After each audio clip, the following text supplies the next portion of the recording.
नमस्कार दोस्तों, स्वागत है आपका हमारे YouTube चैनल में। मेरा नाम मोहित है। कुछ दिनों से मैं अपने पापा की हरकतों को नोटिस कर रहा था, देख रहा था कि वह बड़ी अजीब-अजीब सी हरकतें कर रहे हैं। वह घर में भी अपनी फैमिली को बहुत कम टाइम देते थे, ढंग से खाना भी नहीं खा रहे थे। अपने पापा की इतनी अजीब हरकतों पर मेरी कड़ी नज़र थी और मैं उनकी हर एक बात को नोटिस कर रहा था। मेरे पापा गाँव के जमींदार थे। गाँव के लोग मेरे पापा की बहुत इज्जत करते थे। पापा दोपहर का खाना खाने के बाद घर से निकल जाते और रात को भी देर से घर आते थे। मैं तो शहर में रहकर पढ़ाई कर रहा था और 2 महीने की छुट्टियों पर अपने गांव आया हुआ था। देर रात तक जब पापा घर में आते थे तो मैं सो चुका होता था। अगर गलती से पापा घर आ भी जाते थे तो बार बार उनके नंबर पर ना जाने किसकी कॉल आती रहती थी और इसी तरह मोबाइल की आवाज़ सुनते सुनते पापा घर से बाहर निकल जाते थे। फिर रात को देर से वह घर आते थे। मम्मी से तो उनकी बातचीत बहुत ही कम होती थी। मम्मी और मैं उनके इस चेंजेस पर हैरान और परेशान थे।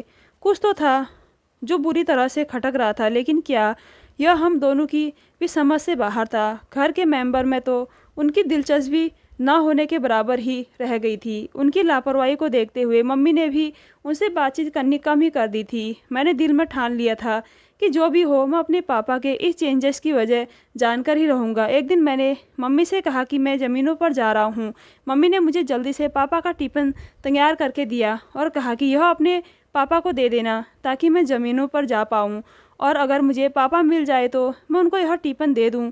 मेरे पास टिफ़िन देने का बहाना बहुत अच्छा था। इस मौके की तो ना जाने मैं कब से तलाश में था। मैं टिफ़िन लेकर पापा की सच्चाई के बारे में जानने के लिए निकल गया था। मैं हमारी ज़मीनों पर चला गया था जहाँ पर गांव के सारे ही बड़े लोग बैठते थे। उस जगह जाकर मैं खड़ा हो गया था। मुझे पता था कि पापा हर रोज़ यहीं पर बैठते हैं, इसलिए मैं आसानी से उनके पास पहुँच गया था। मैं जब पंचायत में बैठे हुए लोगों के पास गया तो वह लोग मुझे देखकर चौंक गए थे। मैंने उनसे पापा के बारे में पूछा तो उन्होंने कहा कि चौधरी साहब तो आज यहाँ आए ही नहीं हैं। फिर किसी ने मुझे बताया कि उन्हें हमने छोटी हवेली के पास जाते हुए देखा था। मैं हैरान रह गया था कि छोटी हवेली में पापा का क्या काम है। छोटी हवेली पर तो कोई जाता भी नहीं है क्योंकि वह तो हमेशा खाली ही पड़ी रहती है। शहर से अगर कुछ मेहमान हमारे गांव रुकने के लिए आते हैं तो वह लोग छोटी हवेली में ठहरते हैं। मैंने सोचा कोई बात नहीं, मैं पापा को छोटी हवेली में देखने के लिए चला जाता हूँ। जब वहाँ गया तो मुझे बाहर ही चौकीदार बैठा हुआ नज़र आया था। मैंने उससे पापा के बारे में पूछा तो उसने मुझे साफ इनकार कर दिया कि वह तो यहाँ पर आए ही नहीं है, क्योंकि मुझे चौकीदार के चेहरे से साफ लग रहा था कि वह झूठ बोल रहा है। उसके चेहरे का रंग सफ़ेद हो गया था। मैंने दोबारा से चौकीदार से पूछा, बताओ ना, क्या चौधरी साहब हवेली के अंदर गए हैं? तो वो फिर से वही बात दोहराने लगा, नहीं मालिक, बड़े मालिक हवेली के अंदर नहीं है। मैंने हैरान होकर कहा, अगर पापा यहाँ पर भी नहीं है तो फिर कहाँ गए? क्योंकि वह तो ज़मीनों पर गए हुए होते थे या फिर हवेली पर ही कुछ समय बिताने के लिए आ जाते थे। जवाब में चौकीदार ने कहा कि छोटे मालिक आप चले जाओ, अगर बड़े मालिक आ जाएंगे तो मैं आपको खबर दे दूंगा, अभी तो वो यहाँ पर नहीं है। मैं ना चाहते हुए भी चौकीदार की बात मानने के लिए तैयार हो गया था। इसी कन्फ्यूजन से मैं पीछे की तरफ पलटा ही था कि मेरे कानों में हवेली के अंदर से किसी औरत के चीखने और चिल्लाने की आवाज़ आई थी। मेरा दिल ज़ोर ज़ोर से धड़कने लगा था। मैं हवेली के अंदर जाने लगा था कि चौकीदार ने मेरा हाथ पकड़कर रोक लिया और वो कहने लगा, छोटे मालिक आप जाते क्यों नहीं हो? मैंने कहा, हट जाओ मेरे रास्ते से, मुझे देखना है कि अंदर कौन है, वरना तुम्हारे लिए अच्छा नहीं होगा।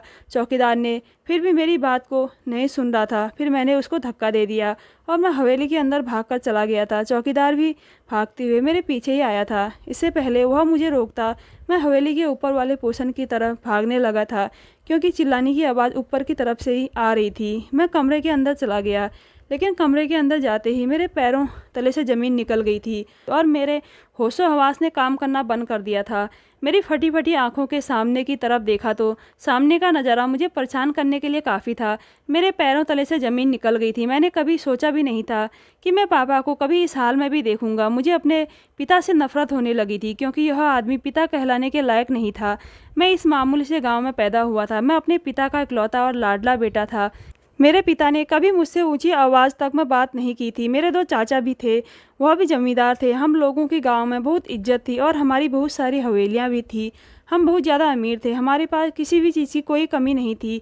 मैं वकील बनना चाहता था, इसलिए पापा ने मुझे शहर पढ़ने के लिए भेज दिया था। मैं यहाँ पर 2 महीने की छुट्टियों पर आया हुआ था। मेरी लाइफ मेरे हिसाब से गुजर रही थी। मेरा कोई बहन भाई नहीं था। मैं चाहता था कि मेरा कोई बहन भाई हो। मम्मी पापा मुझे बहुत प्यार करते थे, लेकिन उनके अलावा भी मुझसे घर में प्यार करने वाली मेरी बुआ थी, जो कि मुझसे बहुत प्यार करती थी। वह 3 भाइयों की इकलौती बहन थी। उनके तीनों भाइयों ने उनसे बहुत प्यार किया था। मेरी बुआ जी भी अमेरिका में पढ़ी लिखी थी। पढ़ाई पूरी हो जाने के बाद मम्मी पापा उनके लिए रिश्ता देख रहे थे, क्योंकि मेरे पापा सब भाइयों में सबसे ज़्यादा बड़े थे। इसलिए उन्होंने अपने छोटे बहन भाइयों का ख्याल माता पिता की तरह रखा था। दोनों चाचा की तो शादी हो चुकी थी और दोनों ही अपने अलग अलग घर में रह रहे थे। ये घर सिर्फ हमारा था। इसमें पापा मम्मी मैं और बुआ हमारे साथ रहती थी। ज़िंदगी बहुत अच्छी गुजर रही थी। बुआ की पढ़ाई कंप्लीट हो गई थी। एक दिन बुआ मुझसे मिलने के लिए शहर मेरे कॉलेज आ गई थी। उन्हें देखते ही मैं हैरान रह गया था। मेरी बुआ बहुत खूबसूरत थी। उनकी उम्र 35 साल हो चुकी थी, लेकिन उनकी उम्र को कोई कह नहीं सकता था कि वह 35 साल की हैं। पढ़ाई की वजह से उन्होंने शादी भी नहीं की थी, क्योंकि वह पढ़ना चाहती थी।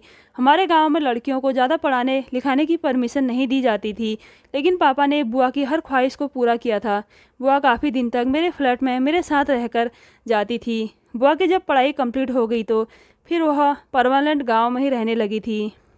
अब तो मैं भी गांव ही आया हुआ था। मुझे यहाँ पर आए हुए 2 दिन गुजरे थे कि पापा ने कहा गांव से कुछ लोग बुआ का रिश्ता लेकर आ रहे हैं। शायद बुआ को यह बात बिल्कुल पसंद नहीं आई थी। उन्होंने पापा को बता दिया कि वह किसी और को पसंद करती है। पसंद ही नहीं करती है, बल्कि वह उस इंसान से शादी कर चुकी है। ये बात सुनकर तो हम लोगों के होश उड़ गए थे। बुआ ने गांव में ही रहने वाले महेश से शादी कर ली थी, जो कि पिछले दिनों बुआ के साथ ही पढ़कर आया था। इन दोनों ने एक दूसरे को अपने कॉलेज में ही पसंद कर लिया था। उसके बाद इन दोनों की बातचीत शुरू हो गई थी। ना जाने एक दिन इन लोगों के दिमाग को क्या हुआ कि इन दोनों ने खामोशी से कोर्ट मैरिज कर ली थी। इस बात पर काफ़ी हंगामा हुआ था। महेश अंकल भी हमारे घर पर आ गए थे, क्योंकि उन्हें पता चल गया था कि पापा बुआ की शादी कहीं और करवाना चाहते हैं। मेरे पापा को इस बात पर कोई खास ऐतराज़ नहीं हुआ था, लेकिन मैंने देखा था कि वह थोड़ी देर के लिए महेश अंकल के चेहरे से नज़र नहीं हटा सके थे। ना जाने क्यों वह उनको इतना घूर घूर कर देख रहे थे। हम लोगों को तो कुछ समझ नहीं आया था। पापा ने कभी बुआ की आंखों में आंसू नहीं आने दिए थे, इसलिए उनकी इस गलती को बड़ी आसानी से माफ़ कर दिया था। हालांकि मेरे चाचा चाची ने ही इस बात पर बहुत हंगामा किया था। पापा ने उन लोगों को भी खामोश कर दिया था। बुआ विदा होकर अपने ससुराल चली गई थी, लेकिन कुछ दिनों बाद वह घर पर वापस आ गई थी। उनका कहना था कि उनका इस घर में हिस्सा है, उनका जितना भी हिस्सा है उनको दे दिया जाए। ये बात सुनकर पापा को बहुत अफसोस हुआ था। बुआ ने कहा कि ऐसा मैं इसलिए कह रही हूँ क्योंकि मैं यहीं पर इस घर में रहना चाहती हूँ। मेरी बुआ ने पापा से कहा कि उसका उसके ससुराल में दिल नहीं लगता, इसलिए वह हमारे घर में अपने हिस्से की जगह पर रहना चाहती है। ये बात सुनकर मेरे पापा को गुस्सा भी आया था, मगर कानूनी तौर पर इस घर में बुआ का भी बराबर से हिस्सा था, इसलिए उन्होंने बुआ को घर में रहने से रोक टोक नहीं की। महेश अंकल बहुत अच्छे इंसान थे। वह तो हमेशा बुआ की हाँ में हाँ मिला दिया करते थे और उससे बहुत प्यार करते थे। महेश अंकल ने बहुत ही जल्दी हमारे घर के फैमिली मेम्बर्स के दिल में जगह बना ली थी। सभी लोग को महेश अंकल बहुत पसंद आए थे और उनका बिहेवियर भी, उनका काम भी बहुत अच्छा था। वह हमारे घर में सिर्फ इसलिए रहने के लिए आ गई थी क्योंकि उनके ससुराल में उनका मन नहीं लग रहा था। हालांकि उनके पति के पास किसी भी चीज़ की कोई कमी नहीं थी। वो बुआ को हर तरीके से खुश रखने की कोशिश कर रहे थे।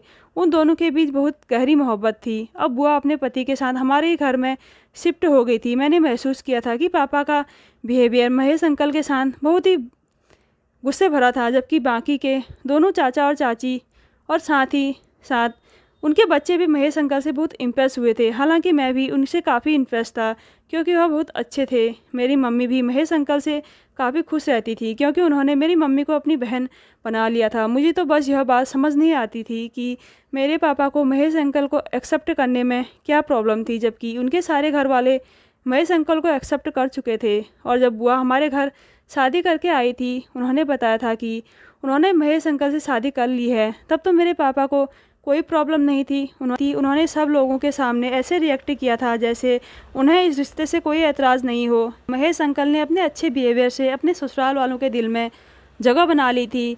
इधर बुआ भी अपनी नई ज़िंदगी की शुरुआत से बहुत खुश थी, जबकि दूसरी तरफ शुरू के कुछ दिन तो हमारे घर में अच्छे गुजरे थे।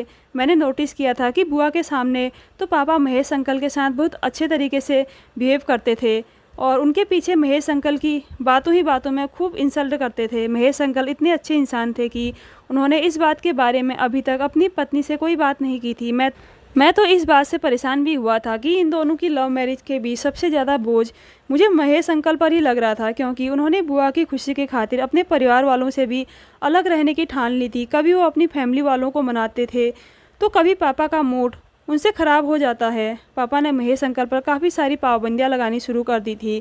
वह जहाँ पर नौकरी करते थे, पापा ने कहा था कि मुझे तुम्हारी इस जगह नौकरी करना बिल्कुल पसंद नहीं है। उन्होंने गांव के एक सरकारी स्कूल में महेश अंकल को जॉब दिलवा दी थी। हालांकि वह गांव के ही एक बैंक में नौकरी करते थे। वह हर बात पर उन्हें झिझक कर रख दिया करते थे और बेचारे महेश अंकल बुआ को इस बारे में कुछ भी नहीं बताते थे। वो यही कहते थे कि वो उनके साथ शादी करके बहुत खुश हैं। महेश अंकल पापा की हर बात को खामोशी से सहन करते थे। अंकल को कभी भी पापा पर गुस्सा नहीं आया था। वो अपनी इंसल्ट भी सहन करते रहते थे। महेश अंकल को देखकर मुझे लगता था कि उनकी परवरिश अच्छी तरह से की गई है। पापा ने मुझे महेश अंकल से बात करने के लिए भी मना किया हुआ था। वो कहते थे कि इससे ज़्यादा करीब होने की ज़रूरत नहीं है। ये तुम्हारी बुआ का पति ज़रूर है, मगर मुझे बिल्कुल भी पसंद नहीं है। इसको सिर्फ मैंने तुम्हारी बुआ के खातिर ही एक्सेप्ट किया है। पापा के इस बात पर मुझे बहुत गुस्सा आया था। मुझे तो पहले दिन से ही महेश अंकल बहुत पसंद आए थे। पापा पता नहीं क्यों ऐसी बातें किया करते थे, लेकिन मैं यह बात समझ गया था कि बुआ के सामने पापा महेश अंकल के साथ अच्छे बिहेवियर का नाटक सिर्फ इसलिए करते थे कि कहीं बुआ को बुरा न लग जाए। पता नहीं पापा को महेश अंकल से क्या प्रॉब्लम थी। वह जब भी हमारे घर में होते पापा का मूड खराब हो जाता और उनकी पीठ पीछे वह उन्हें खूब बुरा भला कहते थे। उनके इस स्टाइल ने मुझे बहुत परेशानी में डाल दिया था। बुआ प्रेग्नेंट हो गई थी। इस खुशी से हमारे घर में रौनक आ गई थी, लेकिन पापा को इस बात पर बहुत गुस्सा आया था। मैंने इस बारे में अभी तक बुआ को नहीं बताया था कि वह महेश अंकल से नफरत करते हैं, क्योंकि मैं अपनी बुआ के हंसते खेलते हुए चेहरे को मुरझाया हुआ नहीं देख सकता था। मगर इस सब में महेश अंकल बहुत ज़्यादा खामोश रहने लगे थे, जिसको देखते हुए मैं महेश अंकल से पापा के पीछे थोड़ी बहुत बातें कर लिया करता था। महेश अंकल भी मेरे साथ बहुत खुश रहने लगे थे। महेश अंकल शायद पापा की बताई गई नौकरी से खुश नहीं थे अब, जबकि बुआ को भी इस बात से कोई एतराज़ नहीं था। इसलिए महेश अंकल को पापा और बुआ की हर बात को एक्सेप्ट करना पड़ता था। महेश अंकल कुछ भी करते पापा उनसे खुश नहीं होते थे।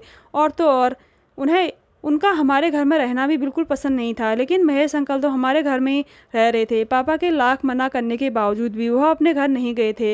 लेकिन मुझे महेश अंकल का यह अंदाज़ बहुत अच्छा लगता था, क्योंकि मैंने अभी तक महेश अंकल के अंदर कोई बुराई नहीं देखी थी। इसलिए मैं खुश था कि मेरी बुआ को महेश अंकल जैसा हमसफ़र मिला है। मगर पापा तो किसी न किसी तरह से महेश अंकल और बुआ को हमारे घर से निकाल देना चाहते थे। लेकिन गुजरते वक्त के साथ मैंने देखा था कि अब तो महेश अंकल भी पापा की इन हरकतों से तंग आकर उन्हें पलटकर जवाब देने लगे थे। अब तो मैंने उन दोनों के बीच कुछ और महसूस करना शुरू कर दिया था। मुझे पापा की महेश अंकल से नफरत की वजह अभी तक समझ नहीं आई थी, लेकिन पापा का इस तरह से उनके पीछे पड़ जाना, उनकी ज़िंदगी को तंग कर देना और बेवजह उनको परेशान करना मुझे बिल्कुल भी अच्छा नहीं लगता था। मैं कभी कभी सोचता था कि मुझे इस बारे में बुआ से बात करनी चाहिए, लेकिन फिर मैं कुछ सोचकर पीछे हट जाता था। हमारे घर में कोई भी मेरे पापा के खिलाफ़ नहीं जा सकता था। बस यही सब सोचते हुए मैं कोई बड़ा कदम नहीं उठा सकता था। एक दिन मैंने देखा कि छत पर पापा और महेश अंकल आपस में बैठे हुए बातें कर रहे थे। मैं छत पर ही जा रहा था, लेकिन छत पर जाने से पहले उन दोनों की बातें सुनकर मैं सीढ़ियों पर ही रुक गया था। मुझे उन लोगों को देखकर यह लगता है कि वह दोनों एक दूसरे के आमने सामने होने से पहले भी एक दूसरे को जानते हैं। यह बात मेरे लिए बहुत हैरान कर देने वाली थी। सुनील अंकल तो बचपन से ही शहर में पढ़े लिखे थे। उनके पिता ने उन्हें बचपन में ही शहर पढ़ने के लिए भेज दिया था और बुआ के साथ वह शहर से ही शादी करके यहाँ आए थे। उसके बाद उन्होंने यहाँ के गांव में नौकरी करना शुरू कर दिया। ये बात मेरे लिए बहुत हैरान कर देने वाली थी। घर में महेश अंकल का बिहेवियर तो सबके साथ बहुत अच्छा था, वह भी अब धीरे धीरे बदलने लगे थे, जिस पर हम लोग बहुत परेशान थे। यहाँ तक कि महेश अंकल का बिहेवियर बुआ के साथ भी गुस्से भरा रहने लगा था। जो इंसान अपनी मोहब्बत की खातिर अपनी पत्नी से इतना प्यार करता था, आज वो अपनी पत्नी से ढंग से बात नहीं करता था। मुझे यह सब बहुत अजीब लग रहा था और धीरे धीरे लगने लगा था कि पापा शायद इसी वजह से महेश अंकल को ज़्यादा पसंद नहीं करते थे। बुआ भी बेचारी महेश अंकल के इस बिहेवियर से दिन प्रतिदिन घुलती चली जा रही थी, हालांकि उनके पेट में बच्चा भी था। एक दिन बुआ मुझे अपनी ज़िंदगी की कहानी बताकर बहुत रो रही थी। मैंने उनको तसल्ली दी उन्होंने मुझे बताया था कि मैं महेश से बहुत प्यार करती थी, लेकिन मुझे नहीं पता था कि एक दिन महेश मेरे साथ ऐसा भी करने लगेगा। उसकी खातिर मैंने क्या नहीं किया। मैंने बुआ को तसल्ली दी और उन्हें समझाया कि सब कुछ ठीक हो जाएगा, आप फिक्र मत करो। अब तो महेश अंकल बुआ से मिलने के लिए यहाँ पर भी नहीं आ रहे थे। अब वह ज़्यादा अपनी फैमिली के पास ही रहने लगे थे। बुआ प्रेगनेंसी के दिनों में और महेश अंकल की इस तरह से दूरी को बर्दाश्त नहीं कर पा रही थी। ऐसा करने की वजह से उनका बिहेवियर चिड़चिड़ा सा हो गया था। मैं सोच रहा था कि मुझे महेश अंकल से इस बारे में बात करनी चाहिए, लेकिन काफ़ी दिन हो गए थे वो हमारे घर पर नहीं आ रहे थे। लेकिन इस दौरान पापा का बिहेवियर सबके साथ बहुत अच्छा था। पापा अब घर में खुशी खुशी रहने लगे थे। और तो बुआ जब उनके सामने रोने बैठ जाती तो पापा उन्हें समझाते थे कि मैं तो कहता हूँ अपने इस बच्चे को भी ख़त्म कर दो और इस घटिया इंसान से अपनी जान छुड़वा लो। लेकिन जब बच्चा ख़त्म करने की बात आती तो बुआ ज़ोर से चिल्लाती थी और कहती थी कि यह मेरा और महेश का बच्चा है, मैं इसे कभी ख़त्म नहीं कर सकती। मैं समझ गया था कि पापा चाहते हैं कि बुआ इस बच्चे को ख़त्म कर दे और फिर पापा महेश अंकल से उन्हें डिवोर्स दिलवाकर अपने मकसद में कामयाब हो जाएंगे, क्योंकि पापा तो महेश अंकल को पहले से ही पसंद नहीं करते थे। मैं महेश अंकल की तलाश में था। महेश अंकल मुझे कहीं मिल नहीं रहे थे। ना जाने महेश अंकल कहाँ चले गए थे। मैं उनको देखने के लिए जहाँ वह नौकरी करते थे वहाँ पर भी गया था। एक दिन रात के 2 बजे थे, अचानक मेरे एक फ्रेंड की शहर से कॉल आ गई। मैं उससे बात कर रहा था और बात करते करते मैं छत पर चला गया, क्योंकि छत पर बहुत अच्छी हवा चल रही थी। मैं काफ़ी देर तक छत पर बैठकर अपने फ्रेंड से बात कर रहा था। मैंने नोटिस किया कि रात के इस टाइम पर पापा घर का दरवाज़ा खोलकर कहीं बाहर जा रहे थे। पापा को देखकर मैं हैरान रह गया। मैंने जल्दी से कॉल कट की और पापा का पीछा करने के लिए चला गया कि आखिर इतनी रात को वह कहाँ जा रहे हैं। इतनी रात को उन्हें घर से निकलने का ऐसा क्या अर्जेंट काम पड़ गया। मैंने देखा कि पापा कच्ची सड़क वाले रास्ते पर जा रहे थे। यह रास्ता जंगल की ओर जाता था। पापा सड़क के एक किनारे की तरफ को रुक गए थे। मैं भी उनका पीछा कर रहा था और धीमे धीमे चल रहा था कि कहीं पापा को शक ना हो जाए कि मैं उनका पीछा कर रहा हूँ। पापा रुक गए थे और फिर उन्होंने अपने कुर्ते की जेब से मोबाइल निकाला और उन्होंने किसी का नंबर डायल किया था। वह कॉल पर बात करके कह रहे थे कि आ जाओ, मैं यहाँ पर खड़ा हुआ तुम्हारा इंतज़ार कर रहा हूँ। मैं चौंक गया था कि आखिर पापा से कौन मिलने के लिए आ रहा है। लगभग 15 मिनट के इंतज़ार के बाद वह इंसान पापा से मिलने आया, लेकिन यह देखकर मैं हैरान रह गया था कि 2 हफ्तों से जो इंसान गायब था वह पापा से मिलने के लिए आ गया था। वह कोई और नहीं बल्कि महेश अंकल थे। पापा और महेश अंकल मुझसे काफ़ी दूर खड़े हुए थे, इसलिए मुझे उनकी ज़्यादा कोई बात साफ साफ सुनाई नहीं दे रही थी। वह दोनों किसी बात पर बहस कर रहे थे। मैंने सिर्फ इतना सुना था कि पापा महेश अंकल से कह रहे थे कि तुम बहुत बिगड़े हुए इंसान हो, तुम मेरी बहन की ज़िंदगी से चले जाओ। पापा ने तेज़ आवाज़ से कहा था। जवाब में महेश अंकल भी पापा पर चिल्लाए थे।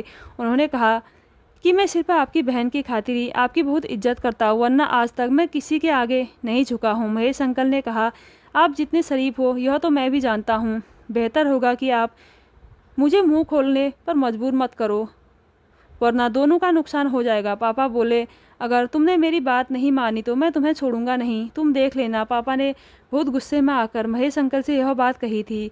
उसके बाद पापा पलटकर वापस आने के लिए मुड़ गए थे। मैं जल्दी से पेड़ की आड़ में छुप गया था ताकि वह मुझे देख ना सके। उनकी बात ने मुझे और कन्फ्यूज़न कर दिया था।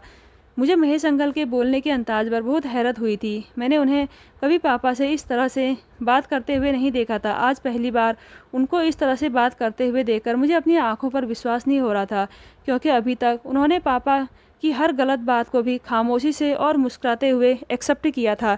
शायद ऐसा इसलिए हो सकता है कि वह बुआ के सामने पापा के साथ अच्छा बिहेवियर रखते हो। मैंने सोचा था कि मैं घर जाकर बुआ को इस बारे में सब कुछ बता दूंगा। मैं पापा के घर जाने से पहले ही घर चला गया, लेकिन यह देखकर मैं हैरान रह गया कि घर की सारी लाइटें ऑन थी। बुआ की तबीयत अचानक बिगड़ गई थी। माँ उनके लिए परेशान हो रही थी। मैं जल्दी से बुआ को गोद में लेकर अस्पताल जाने वाला था कि थोड़ी देर बाद ही पापा भी घर पर आ गए। उन्होंने जब बुआ की ऐसी हालत देखी तो गाड़ी में बिठाकर उन्हें अस्पताल लेकर चले गए। हम लोग बुआ के लिए बहुत परेशान थे, क्योंकि हम सभी उनसे बहुत प्यार करते थे। बुआ की ऐसी हालत देखकर मैंने उनको इस बारे में कुछ भी ना बताने का फैसला कर लिया था। मैं भी थोड़ी देर के बाद पापा के साथ अस्पताल चला गया था। मैंने वहाँ जाकर पापा से कहा कि हमें महेश अंकल को बुआ की तबीयत के बारे में बता देना चाहिए। पापा को मेरी इस बात पर गुस्सा आ गया था और उन्होंने कहा, तुम खामोश खड़े रहो, तुम्हें ज़्यादा बोलने की ज़रूरत नहीं है। डॉक्टर बुआ का चेकअप कर रहे थे। 1 घंटा चेकअप करने के बाद डॉक्टर ने आकर बताया कि बुआ अपने बच्चे को खो चुकी है। यह बात सुनकर मैं हैरान रह गया था। हालांकि मेरी आंखों में आंसू भी आ गए थे। मैंने अभी भी पापा से कहा था कि हमें इस बारे में महेश अंकल को बता देना चाहिए, क्योंकि यह बहुत बड़ी बात है। लेकिन पापा मुझसे लगातार मना किए जा रहे थे। मुझे खुद ही एक कोने में जाकर चुपके से महेश अंकल को कॉल लगानी चाहिए कि मगर उनका नंबर स्विच ऑफ जा रहा था। मैं बहुत परेशान था कि महेश अंकल को ऐसे मोमेंट पर बुआ के साथ होना चाहिए। सुबह हो गई थी जब बुआ को होश आया और उन्हें पता चला कि उनका बच्चा इस दुनिया में नहीं है। वह बहुत रो रही थी और बार बार महेश अंकल को याद कर रही थी। पापा को तो जैसे उनके रोने से कोई फ़र्क नहीं पड़ रहा था। सभी लोग अस्पताल आ गए थे और बुआ के लिए बहुत परेशान थे। साथ ही साथ महेश अंकल को भी बुरा भला कह रहे थे कि ऐसे वक्त पर उन्हें बुआ के साथ होना चाहिए। बड़े चाचा जी तो कह रहे थे कि ऐसा लापरवाह इंसान हमने कहीं नहीं देखा, जिसको ना तो अपनी पत्नी की चिंता है और ना ही अपने होने वाले बच्चे की। मुझसे अब लोगों की बातें इस तरह से और बर्दाश्त नहीं हो रही थी। मैं फ़ौरन ही महेश अंकल के घर चला गया और वहाँ जाकर मैंने थोड़ा हंगामा किया था कि आप लोगों को कोई फिक्र ही नहीं है उधर मेरी बुआ किस कंडीशन में है, और ना ही महेश अंकल को कोई परवाह है। वह इतने लापरवाह कैसे हो सकते हैं अपनी पत्नी और अपने बच्चे के लिए। मैंने कहा कि अगर महेश अंकल घर पर हैं तो उन्हें मेरे साथ अस्पताल भेज दीजिए, क्योंकि उनका बच्चा अब इस दुनिया में नहीं रहा। बुआ की भी बहुत ज़्यादा तबीयत ख़राब है। महेश अंकल की मम्मी ने मुझे बताया कि बेटा वह तो कल रात से घर ही नहीं आया है। हालांकि कल रात तो महेश अंकल पापा से मिलने के लिए आए थे। अब वह सच कह रही थी या झूठ, पहले तो मुझे उनकी बात पर यकीन भी नहीं आ रहा था। मुझे लगा शायद वह अपनी शर्मिंदगी छुपाने के लिए यह बात कह रही है कि उनका बेटा घर में नहीं है, पर मुझे उनके चेहरे पर परेशानी साफ नज़र आ रही थी। उन्हें देखकर लग रहा था कि इस बात का अफसोस तो उन्हें भी है कि उनका खून उनसे जुदा हो गया है। मैं ज़्यादा कुछ नहीं कह पाया था और वापस अस्पताल आ गया था। हालांकि एक दो जगह रास्ते में मैं भी सुनील अंकल को ढूंढ कर आया था। सुनील अंकल मुझे कहीं भी नहीं मिल रहे थे। 3 दिन बाद बुआ घर आ गई थी। बुआ की तबीयत ठीक नहीं थी। वह बार बार महेश अंकल को याद कर रही थी और अपने बच्चे को भी याद करके रो रही थी। उनकी हालत दिन पर दिन बिगड़ती जा रही थी। हम लोगों से बुआ की यह हालत देखी नहीं जा रही थी। मेरी कोशिश लगातार यही थी कि मैं महेश अंकल को ढूंढ सकूं। महेश अंकल मुझे कहीं भी नहीं मिल रहे थे। एक दिन बुआ इन परेशानी हालत से तंग आकर खुद को मारने की कोशिश कर रही थी। जब पापा ने बुआ से कहा कि तुम जिस इंसान के लिए पागल हो रही हो वह तुम्हें छोड़कर शहर भाग चुका है, और तुम्हें बता दूं कि उसने शहर में ही किसी लड़की के साथ शादी कर ली है। यह बात सुनकर तो हम लोगों के पैरों तले से ज़मीन निकल गई थी। बुआ का भी रो रो कर बुरा हाल हो गया था। माँ ने बुआ को बहुत समझाया कि तुम्हारे भाई सही कह रहे हैं। जो इंसान तुम्हारे बच्चे के मरने पर नहीं आया वह इंसान बेवफाई हो सकता है। महेश को तुम जितना अच्छा समझती थी वह इतना अच्छा नहीं है। उसने तुम्हारे साथ इसलिए तो बोलचाल बंद कर दी थी कि ताकि वह तुम्हें छोड़कर चला जाए। अब देखा ना, वह तुम्हें छोड़कर चला गया। पापा कहने लगे कि मोहब्बत की शादी का यही नतीजा होता है। हम लोग तुम्हारे लिए कुछ गलत नहीं सोचते, लेकिन तुमने तो हमें बिना बताए शादी कर ली थी। ये सब उसी का नतीजा है। अब तुम्हें यही करना चाहिए कि उस इंसान के लिए तुम्हें अपनी ज़िंदगी ख़राब नहीं करनी चाहिए, बल्कि तुम अपनी ज़िंदगी की नई शुरुआत करो और हम तुम्हारा रिश्ता दूसरी जगह तय कर देते हैं। वहाँ पर तुम खुशी खुशी शादी कर लो। पापा की बात सुनकर तो बुआ पागल सी हो गई थी। काफ़ी दिनों तक उनकी हालत ऐसी ही रही थी। मैं भी घर के इस माहौल की वजह से शहर नहीं जा पा रहा था, क्योंकि शहर जाकर मुझे पता था कि मैं ज़्यादा परेशान हो जाऊंगा। मेरा ध्यान बार बार घर पर ही पड़ा रहेगा, इसलिए मैंने यहीं पर रुकने का फैसला कर लिया था। अभी कुछ ही दिन गुजरे थे कि महेश अंकल के घर वाले हमारे घर पर आकर खूब हंगामा करने लगे थे। उन्होंने कहा कि हमारे बेटे को तुम लोगों ने कहाँ पर कैद किया है। उनका कहना था कि महेश काफ़ी दिनों से लापता है और वह घर पर नहीं आया है। उसका नंबर भी बन जा रहा है। हमने उसको काफ़ी जगह तलाश कर लिया, लेकिन वह कहीं भी नहीं मिल रहा है। पापा ने उन लोगों से कहा कि आपका बेटा तो यहाँ पर भी नहीं आया है। वह लोग बहुत ज़्यादा हंगामा कर रहे थे, जिसकी आवाज़ बुआ को भी चली गई थी। पापा इस हंगामा को ख़त्म करने की कोशिश कर रहे थे, लेकिन मैं कंफ्यूज था कि पापा ने हम लोगों को बताया था कि महेश अंकल ने दूसरी शादी कर ली है शहर में जाकर, तो फिर यह बात उनकी फैमिली को क्यों नहीं बता रहे थे। यह हंगामा काफ़ी देर तक इसी तरह से चलता रहा। फिर उसके बाद वह लोग अपने घर चले गए थे। ना जाने पापा ने उनसे ऐसी क्या बात कह दी थी कि वह लोग खामोश होकर वहाँ से चले गए। यह सोच सोच कर मेरा दिमाग ख़राब हो गया कि आखिर महेश अंकल कहाँ गए हैं। इन दिनों पापा भी मुझे बहुत परेशान लग रहे थे। वह ठीक से घर में ना तो बैठ रहे थे, ना ही हम लोगों के साथ अच्छी तरह से बातचीत कर रहे थे। यहाँ तक कि वह ढंग से खाना भी नहीं खा रहे थे। बिना खाना खाए ही ना जाने कहाँ पर चले जाते थे। उनका बिहेवियर तो शुरू से ही बहुत कड़क था, लेकिन आजकल तो वह हम लोगों के साथ और भी ज़्यादा गुस्से से बात करने लगे थे। इधर महेश अंकल के घर वालों को अभी तक उनका पता नहीं चल पाया था। मुझे लगता है कि महेश अंकल ने शहर में जाकर कोई शादी वादी नहीं की है, बल्कि वह कहीं गुम हो गए हैं। मुझे कुछ गड़बड़ का एहसास हो रहा था। अब जो करना था वो मुझे ही करना था। मैंने पापा पर कड़ी नज़र रखने के बारे में सोच लिया था, क्योंकि इसके अलावा मेरे पास और कोई चारा नहीं था। यही वजह थी कि जब एक दिन मैं पापा का टिफ़िन उनको देने के बहाने से ज़मीनों पर चला गया था। ये मौका मेरे लिए बहुत अच्छा था, ताकि मैं पापा का पीछा कर सकूं और देख सकूं कि वह हर रोज़ ज़्यादातर टाइम कहाँ पर दे रहे थे। मैं जब ज़मीनों पर लोगों के पास गया तो उन्होंने बताया कि आज पापा ज़मीनों पर आए ही नहीं है। मैं उनकी बात सुनकर हैरान रह गया था, जबकि सुबह ही तो वह घर से ज़मीनों के बारे में कहकर निकले थे। फिर एक आदमी ने बताया कि पापा को उसने छोटी हवेली की तरफ जाते हुए देखा था। मैं थोड़ा कंफ्यूज भी हुआ था कि पापा को आखिर छोटी हवेली में ऐसा क्या काम पड़ गया था। मैं छोटी हवेली गया तो चौकीदार ने मुझे रोकने की बहुत कोशिश की। पहले वह झूठ भी बोल रहा था कि पापा हवेली में नहीं है, लेकिन जब मैं वहाँ से पलट कर घर आने के लिए मुड़ रहा था तो मुझे किसी की चिल्लाने की आवाज़ आई थी, बचाओ बचाओ। मुझे कुछ गड़बड़ का एहसास हुआ था। यह चिल्लाने की आवाज़ किसकी थी मेरी कुछ समझ में नहीं आई थी, लेकिन मैं दौड़ता हुआ हवेली के अंदर जाने लगा था। मुझे चौकीदार रोकने की कोशिश कर रहा था। मैंने उसको धक्का देकर गिरा दिया था। मैं जब भागकर हवेली के ऊपर वाले पोर्शन में छोटे से बने हुए कमरे के अंदर गया, वहाँ यह देखकर मेरे पैरों तले से ज़मीन निकल गई थी कि पापा के हाथ में बंदूक थी और एक तरफ महेश अंकल को कुर्सी से बंधे हुए थे। उनके हाथ पैर मजबूती से बांधकर उन्हें यहाँ रखा गया था और वह काफ़ी जख्मी हालत में थे। पापा बंदूक से उन्हें मारने की कोशिश कर रहे थे। मैंने जाकर उनके हाथ से बंदूक छीनने की कोशिश की और उनसे कहा कि आप यह सब कुछ क्या कर रहे हो। पापा ने कहा, मुझे छोड़ दो वरना यह बंदूक मैं तुम्हारे ऊपर चला दूंगा। मैंने कहा, पापा आप ऐसा नहीं कर सकते। पापा से मैं बंदूक छीनने की कोशिश कर रहा था। वो कह रहे थे कि बस बहुत हो गया, आज तो मैं इसको जान से मार कर ही रहूँगा। मैं लगातार पापा के हाथ से बंदूक ले रहा था। हम दोनों के बीच बहुत ज़्यादा बहस हो रही थी। इस दौरान बंदूक की गोली अचानक मेरे कंधे पर लगी। मेरे कंधे से खून निकलने लगा और मैं ज़मीन पर गिर गया। पापा ने जब मेरी हालत देखी तो वह घबरा गए थे। चौकीदार भी वहाँ पर आ गया था। वह लोग महेश अंकल को तो भूल गए थे और फिर मुझे जल्दी से अस्पताल लेकर जाने लगे। जब मैं अस्पताल गया तो वहाँ पर मेरे कंधे का ऑपरेशन हुआ था और मेरे कंधे से गोली निकाल ली गई थी। मेरी तबीयत जब बेहतर हुई तो मुझे अपने पिता पर काफ़ी शर्मिंदगी महसूस हो रही थी। घर वाले बहुत परेशान हो गए थे मेरी हालत पर कि मुझे गोली कैसे लग गई। सब लोग मेरे पास थे। पापा मुझे देखकर काफ़ी शर्मिंदा हो रहे थे, क्योंकि उनके हाथ से गोली उनके बेटे को लग गई थी। बुआ भी मेरे लिए बहुत परेशान थी। मैं बुआ के मासूम चेहरे को देखकर परेशान हो रहा था, लेकिन मैं इस बात को भी जानना चाहता था कि आखिर पापा महेश अंकल को क्यों मारना चाहते थे। भगवान की करनी अच्छी थी कि महेश अंकल सही सलामत थे और वह अस्पताल मुझसे मिलने के लिए आ गए। वहाँ पर मौजूद सारे लोग महेश अंकल को अचानक देखकर हैरानी में पड़ गए थे। हालांकि सारे ही लोग महेश अंकल से बदतमीजी करने की कोशिश कर रहे थे। मैंने सबको शांत करवाया था कि महेश अंकल से कोई कुछ नहीं कहेगा। मैं सब लोगों को बताता हूँ कि आखिर महेश अंकल कहाँ गए थे। मैंने महेश अंकल के बारे में सब कुछ बता दिया था तो सब लोग परेशान हो गए। मेरे पापा बहुत शर्मिंदा हो रहे थे। बुआ ने पापा से कहा कि क्या आपका बेटा सच कह रहा है। पापा को एहसास हो गया था कि उनका बेटा उनकी लगी हुई गोली से मर भी सकता था, इसलिए उन्होंने यही बेहतर समझा कि अब उन्हें अपनी मुँह से ही सच बता देना चाहिए। बुआ अपने पति को देखकर बहुत ज़्यादा रो रही थी।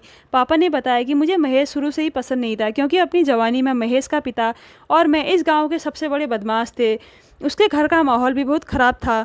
वो ख़ानदानी लोग नहीं है। फिर हमें पता चला कि संतोष ने अपने बेटे महेश को भी अपनी तरह बनाया हुआ है। महेश को मैंने एक दो बार चोरी करते हुए भी पकड़ा था। महेश को मैं पहले से जानता था। जब इस गांव में उसकी करतूत ज़्यादा फैलने लगी और वह बदनाम होने लगा तो गांव की पंचायत ने फैसला हुआ कि महेश को शहर भेज दिया जाए, क्योंकि इस महेश की वजह से गांव का माहौल बिगड़ता चला जा रहा था। गांव के और बच्चे भी बिगड़ रहे थे। लेकिन जिस शहर में मैंने अपनी बहन को पढ़ने के लिए भेजा था वहीं पर ही महेश भी था। इन दोनों ने कब और किस तरह से शादी कर ली मुझे कुछ पता ही नहीं चला। जब यह दोनों यहाँ पर शादी करके आ गए तो मैं हैरान रह गया था। मैं नहीं चाहता था कि मेरी बहन की शादी एक चोर के साथ हो। मेरी बहन इतनी पढ़ी लिखी और होशियार है। मेरी बहन को कोई भी अच्छा लड़का मिल सकता था, लेकिन इसने महेश जैसे घटिया इंसान को ही अपने लिए क्यों चुना। ये तो भोली है, महेश के बारे में कुछ नहीं जानती है। काफ़ी सालों पहले मैं भी चोर था, यह बात महेश के पिता ने उसे बता दी थी। फिर ये मेरी बहन को लेकर इस घर में मेरे घर में रहने के लिए आ गया। मुझे महेश का अपने घर में रहना बिल्कुल भी पसंद नहीं था। महेश के घर का माहौल बिल्कुल भी अच्छा नहीं है। मैं अपनी बहन का रिश्ता ऐसी जगह बिल्कुल नहीं करना चाहता था जहाँ के लोग खानदानी चोर हो। मैं चोर ज़रूर था, लेकिन मैंने हमेशा अपने बहन भाइयों और अपने बेटे को अच्छी सीख दी थी। मैं अपनी बहन को इससे दूर रखने की कोशिश कर रहा था, लेकिन मेरी बहन तो मेरी बात कभी मानने वाली नहीं थी। इसलिए मैंने फैसला किया कि मुझे महेश को ही अपनी बहन से दूर करना चाहिए। मैंने इसे कहा कि यह मेरे घर से चला जाए, लेकिन यह मेरे घर से नहीं जा रहा था। इसलिए मैंने फैसला किया कि मुझे इसके साथ कुछ ना कुछ तो करना ही होगा। मैंने पहले इसे मौका दिया था कि तुम मेरी बहन के करीब मत आओ और उससे दूर रहो, हो सके तो उसे छोड़ दो, लेकिन ये मेरी बात नहीं मान रहा था। मैंने इसे कहा, तुमने ऐसा नहीं किया तो मैं तुम्हारी सच्चाई अपनी बहन को बता दूंगा, फिर वो खुद तुम्हें छोड़ देगी। वह मेरी बात सुनकर परेशान हो गया था, क्योंकि यह नहीं चाहता था कि इसकी सच्चाई खुलकर मेरी बहन के सामने आ जाए। मैंने इसको लाख मना किया कि मेरी बहन को डिवोर्स दे दे, पर यह तो उसके और ज़्यादा करीब आ रहा था। ये मेरी एक दो बार की धमकी में तो आ भी गया था और कुछ दिन के लिए चला गया था, लेकिन जब इसे पता चला कि मेरी बहन प्रेग्नेंट है तो फिर यह मेरी बहन से मिलने के लिए बेचैन हो गया था। यह चाहता था कि वह मेरी बहन को लेकर अपने घर चला जाए। हालांकि मैं भी यही चाहता था कि ये मेरे घर में ना रहे, लेकिन मैं अपनी बहन को इस चोर के घर नहीं भेजना चाहता था। मैंने इसको किडनैप करवा दिया। मैंने इसे समझाने की कोशिश की थी, लेकिन यह नहीं समझा। मैंने इसे धमकी दी कि मैं इसे छोड़ूंगा नहीं। मैं जान गया था कि यह अभी भी मेरी बहन का पीछा नहीं छोड़ेगा, इसलिए मैंने इसको गुंडों से कहकर आधी रात को बीच रास्ते से किडनैप करवा दिया और अपनी बहन को इधर खाने में बच्चा गिराने की दवा खिलवा दी। मेरी बहन की तबीयत बिगड़ गई और उसका बच्चा भी इस दुनिया से ख़त्म हो गया। उधर महेश को मैं पहले ही किडनैप कर चुका था। मैं महेश को मारने से पहले समझाने की कोशिश कर रहा था और ज़्यादातर इसके साथ टाइम बिता रहा था ताकि इसको समझा सकूं कि यह मेरी बहन को छोड़ दे। अभी भी इसके पास वक्त है, वरना मैं इसको मार दूंगा। ये इस गांव से गायब होकर वापस शहर चला जाए और वहां पर दूसरी शादी कर ले, ताकि मेरी बहन को यकीन हो सके मैंने उससे झूठ नहीं कहा था। इस तरह से तो मैं इसकी ज़िंदगी बख्श सकता था, लेकिन इसे मौत ज़्यादा प्यारी थी। मेरी बहन को भी सब्र आ गया था। मैंने फैसला किया कि अब मुझे इसे मार देना चाहिए। मैं आज इसको मारने ही वाला था कि तुमने इसको बचा लिया। जब बुआ ने पापा की यह सारी बातें सुनी तो बुआ फूट फूट कर रोने लगी और उन्होंने कहा था कि मुझे नहीं पता था कि आप दो मोहब्बत करने वालों के इतने ज़्यादा दुश्मन बन सकते हो। महेश सुधर गया है और अब वह मेहनत से पैसे कमाता है। आपने देखा नहीं कि आपने उसे कहाँ कहाँ नौकरी पर लगा दिया था, फिर भी वह मेहनत से पैसे कमा रहा था। वो अब मेरी खातिर बदल गया था। बुआ ने पापा से कहा कि मुझे आपसे कोई रिश्ता नहीं रखना। उन्होंने फैसला किया था कि वह हमारे घर को छोड़कर हमेशा हमेशा के लिए चले जाएगी और कभी अपने भाई से वास्ता नहीं रखेगी। पापा को अपनी गलती पर बहुत शर्मिंदगी महसूस हो रही थी। उन्होंने बुआ से माफ़ी मांगने की बहुत कोशिश की, लेकिन शायद पापा की किए की सज़ा यही थी कि बुआ ने उनसे अपने सारे रिश्ते नाते ख़त्म कर दिए थे। बुआ हमारे घर से महेश अंकल के साथ शहर जा चुकी थी और अब वह शहर में हंसी खुशी अपनी ज़िंदगी गुजार रही है। पापा को उनके किए की सज़ा मिल गई है कि उनकी इकलौती बहन, जिसको उन्होंने इतने लाड़ प्यार से पाला था, वह उनसे दूर हो गई। बुआ ने उस दिन के बाद कभी पापा को पलट कर नहीं देखा, क्योंकि उन्होंने उनके बच्चे की जान ली थी। वह उन्हें माफ़ नहीं कर सकती थी। बुआ के जाने के बाद पापा बहुत ज़्यादा बीमार रहने लगे थे और अपनी गलती की माफ़ी बुआ से मांगना चाहते थे, लेकिन बुआ ने कभी पापा की तरफ पलट कर नहीं देखा था और वह अब अपने पति के साथ बहुत खुश है। लेकिन इधर सारे गांव में पापा की अच्छी खासी बदनामी हुई है। वह अब घर में ही रहते हैं और ज़्यादा घर से बाहर नहीं निकलते और बस हमेशा बीमार रहते हैं। उनको बहुत बड़ी बीमारी लग गई है, वह ठीक हो जाए और मेरी बुआ हमेशा अपने ससुराल में अपने पति के साथ खुश रहे। इस कहानी से यह नतीजा निकलता है कि बुरे लोगों के साथ हमेशा बुराई होता है और बुरे लोगों के बुरे कर्मों की वजह से अच्छे लोग उनका साथ देना छोड़ देते हैं। हम लोगों ने भी अपने पापा से ज़्यादा बातचीत करनी छोड़ दी है। मैं तो शहर में ही आकर रहता हूँ। उधर मेरे दोनों चाचा ने भी अपने भाई से सारे संबंध ख़त्म कर दिए। अब मेरे पापा अकेले हैं, सबने उनसे संबंध ख़त्म कर दिए। अब मेरे पापा अकेले अपनी बीमारी से लड़ रहे हैं। तो दोस्तों, कैसी लगी आज की स्टोरी? अगर अच्छी लगी तो मेरे चैनल को ज़रूर सब्सक्राइब कीजिएगा। धन्यवाद।